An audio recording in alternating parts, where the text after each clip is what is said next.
Баграш җирлеге халкы флюорография узарга күчмә машина янына иртәдән килеп баскан. Үпкәләрне генә түгел, бер кергәч маммография тикшерүе дә үтәргә мөмкин.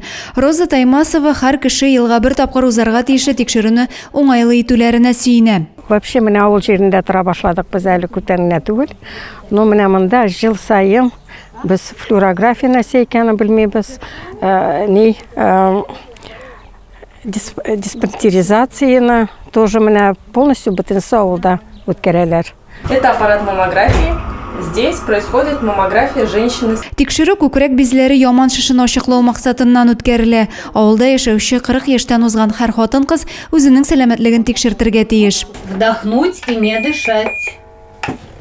Все, дышите.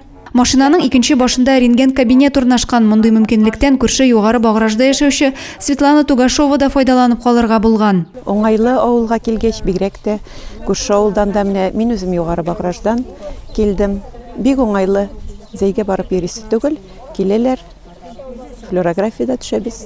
Бүген күчмә медицина тикшерүе 3 авылга хезмәт күрсәтә. Машинаның авыллар буйлап йөрүе авыл халкына вакытында янга калдыра, зур чиратларда көтәсе юк. Фельдшерлар машина килүен халыкка алдан хәбәр итеп куйганнар. Объявление да куябыз инде. Аннары бездә WhatsApp шелтәре бар авылныкы. Шунда да хәбәр иттек. WhatsAppсыз кешеләр инде ойрата җәйләренә барып әйттек инде.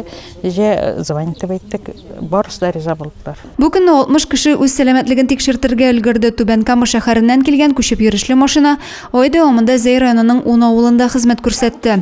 Бу тикшерү туберкулез һәм башка үпкә чирләрен, күкрәк яман шишен башлангыч чорда ук ачыкларга ярдәм итә. Адилә Борханова, Юлия Казамарова, Зәй хәбәрләре.